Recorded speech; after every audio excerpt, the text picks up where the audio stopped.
ఆకలైనప్పుడు అన్నం పెట్టేవారిని జీవితంలో మర్చిపోవడం సాధ్యం కాదు.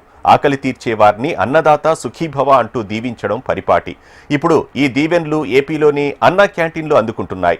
2025లో కోట్ల మంది పేదల ఆకలి తీర్చిన అన్నా క్యాంటీన్లు ఇక ఇప్పుడు గ్రామీణ ప్రాంతాల్లో సేవలందించేందుకు రెడీ అవుతున్నాయి. ఆకలితో ఉన్న వారికి కడుపు నింపే పాలకులు ఉంటే ఆ రాష్ట్రం ప్రగతి వైపు అడుగులు వేసినట్లే అన్నారు మాజీ ప్రధాని లాల్ బహదూర్ శాస్త్రి. ఆ మహానుభావుని మాటలు నిజం చేస్తోంది ఆంధ్రప్రదేశ్లోని కూటమి ప్రభుత్వం. 5 రూపాయలకు కనీసం బిస్కెట్ ప్యాకెట్ కూడా సరిగా లభించని నేటి రోజుల్లో కేవలం 5 రూపాయలకే పేదలకు టిఫిన్ భోజనం అందిస్తూ వారి కడుపు నింపుతోంది. 2025 సంవత్సరంలో కోట్ల మంది ఆకలి తీర్చిన అన్నదాతగా ఆంధ్రప్రదేశ్లోని అన్నా క్యాంటీన్లు ఈ ఏడాది రికార్డు స్థాపించి ఔరా అనిపించాయి.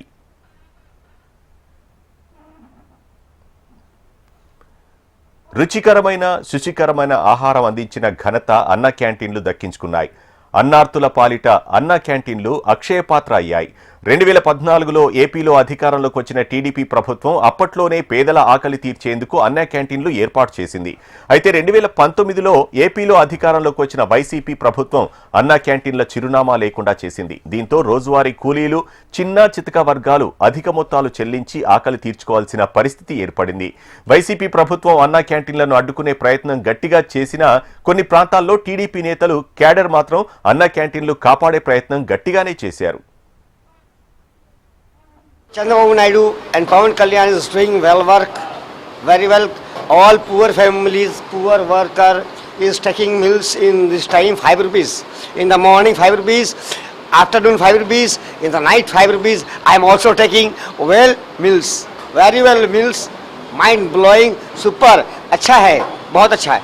और ये बीजेपी के वजह से है, भारतीय जनता पार्टी की वजह से हो रहा है और आगे भी होगा. आंध्र प्रदेश में हर जगह ऐसा बना हुआ है और राजस्थान में भी है और अपने उधर गुजरात में नहीं है जहाँ पे ఇస్కాన్ అక్షయపాత్ర ఫౌండేషన్ సహకారంతో అన్నా క్యాంటీన్లు ఇప్పుడు పేదలకు కేవలం 5 రూపాయలకే టిఫిన్ భోజనం అందిస్తూ వస్తున్నాయి. ఉదయం ఇడ్లీ, పూరి, పొంగల్, ఉప్మా వంటి టిఫిన్లు, మధ్యాహ్నం భోజనం, రాత్రి భోజనం అన్నా క్యాంటీన్లలో నిరుపేదలకు 5 రూపాయలకే అందుబాటులో ఉంటున్నాయి. నామమాత్రం ధరకు పేదలకు ఆకలి తీర్చే ఆలోచన అమల్లోకి తెచ్చేందుకు సీఎం చంద్రబాబు నాయుడు లోతుగా ఆలోచనలు చేశారు.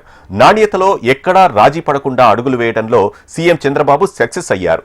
50 రూపాయలు, 100 రూపాయలకు పెద్ద హోటళ్లలో లభ్యమయ్యే టిఫిన్ భోజనం కన్నా క్యాంటీన్లు అందించే అల్పాహారం, భోజనం భేష్గా ఉన్నాయని పలువురు అంటున్నారు. పేదల కోసం ఏర్పాటు చేసిన అన్నా క్యాంటీన్లను ఇప్పుడు అన్ని వర్గాల ప్రజలు వినియోగించుకుంటున్నారంటే అన్నా క్యాంటీన్లు ఎంత కమిట్మెంట్తో ముందుకు సాగుతున్నాయో అర్థం చేసుకోవచ్చు. 5 రూపాయలకి భోజనం పెడతాం చాలా సంతోషకరం.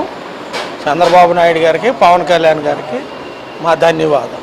చంద్రబాబు, పవన్ కళ్యాణ్, లోకేష్ పరిపాలన సూపర్గా ఉంది. ఈ రోజున ఎవరైనా తినేవాళ్ళు ఉన్నారా? 5 సంవత్సరాలు ఎవరికైనా అనాథలకి అన్నం పెట్టారా? వాళ్ళు దోసుకోవడం,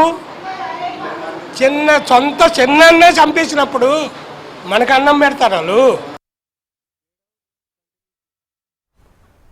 ఒకరికి తక్కువ డబ్బులతో కొంతకాలం భోజనం పెట్టవచ్చు, కానీ నిరంతరం అదే పరిస్థితి కొనసాగించడం సాధ్యమయ్యే విషయం కాదు. కానీ అన్నా క్యాంటీన్లు మాత్రం ఓ పద్ధతిలో ముందుకు సాగుతూ వస్తున్నాయి. నిత్యావసర వస్తువుల ధరలు పెరిగినా అల్పాహారం, భోజనం రేటు మాత్రం అన్నా క్యాంటీన్లు పెంచలేదు. ఓ సేవ సంకల్పంతో వీటిని ముందుకు సాగిస్తున్న నిర్వాహకులు అన్నా క్యాంటీన్లు పేదలతో పాటు అన్ని వర్గాల మన్ననలు అందుకునేలా చేస్తున్నారు. ఈ ఏడాది ఆంధ్రప్రదేశ్లోని దాదాపు అన్ని జిల్లాల్లో అన్నా క్యాంటీన్లు ఏర్పాటయ్యాయి. పేదలు, పెద్దలు తేడా లేకుండా ఈ క్యాంటీన్లు అందిస్తున్న సేవలు ఈ ఏడాది హైలైట్గా నిలిచాయి. రోజు బ్రేక్ఫాస్ట్లో 600 మంది దాకా వస్తూ ఉంటారు. వచ్చిన వాళ్ళకి వచ్చినట్టు ఫుడ్ అనేది మేము సప్లై చేస్తూనే ఉంటాం. మధ్యాహ్నం పూట 620 మందికి వస్తుంది. మధ్యాహ్నం 3 దాకా భోజనం అనేది పెడుతూనే ఉంటాం. వచ్చిన పబ్లిక్కి ఇబ్బంది లేకుండా వాళ్ళకి కావాల్సినవి అందిస్తూనే ఉంటాం. డిన్నర్కి 400 మంది వస్తారు. 400 మందికి సరిపోయేంతగా మేము అందిస్తూ ఉంటాం. ఇన్ కేసు వాళ్ళకి ఏమైనా ఇబ్బంది అనిపిస్తే మేము పైన వాళ్ళకి కంప్లైంట్ చేసి రైజ్ చేయించి ఇంకా ఇంక్రీజ్ చేసేటట్టు చూస్తాం. నగరాలు, పట్టణాలతో కలుపుకొని సుమారు 205 వరకు ఇప్పుడు ఆంధ్రప్రదేశ్లో అన్నా క్యాంటీన్లున్నాయి. అయితే ప్రభుత్వం ఇప్పుడు కొత్త ఆలోచన ఒకటి కొత్త సంవత్సరంలో అమలు చేసే పనిలో ఉంది. అన్నా క్యాంటీన్లను మండల కేంద్రంలో, గ్రామీణ ప్రాంతాల్లో కూడా ఇక పేదలకు అందుబాటులోకి తెచ్చే ప్రయత్నం మొదలుపెట్టింది. సంక్రాంతి నుంచి 70 వరకు నూతన అన్నా క్యాంటీన్లకు శ్రీకారం చుట్టేందుకు కసరత్తులు మొదలయ్యాయి. ఒక దీపం 1000 దీపాలు వెలిగించేందుకు ఉపయోగపడినట్లు ఇప్పుడు అన్నా క్యాంటీన్ ఆలోచన విస్తరిస్తోంది. మొత్తానికి 2025 ఏడాది అన్నా క్యాంటీన్లు పేదలకు కడుపు నింపే విషయంలో నెంబర్ 1 ప్లేస్ ఆక్రమించాయి. అతి తక్కువ ధరకే పేదవాడికి నాణ్యమైన పౌష్టిక ఆహారాన్ని అందించేందుకు అత్యంత ప్రతిష్టాత్మకంగా ఏర్పాటు చేసినటువంటి అన్నా క్యాంటీన్లను మరింత విస్తరించేందుకు ఆంధ్రప్రదేశ్ ప్రభుత్వం అడుగులు ముందుకు వేస్తోంది. ఇప్పటి వరకు మహానగరాల్లో, పట్టణాల్లో మాత్రమే సేవలు అందించినటువంటి అన్నా క్యాంటీన్లు ఇకపై మండల కేంద్రాలలో కూడా ఆకలి తీర్చబోతున్నాయి. నూతన సంవత్సరం సందర్భంగా ప్రతి పేదవానికి కూడా ప్రభుత్వం అందిస్తున్నటువంటి ఈ కానుకపై పెద్ద ఎత్తున హర్షం వ్యక్తమవుతోంది. కెమెరామెన్ తేజాతో హరికిషన్, HM టీవీ, విజయవాడ.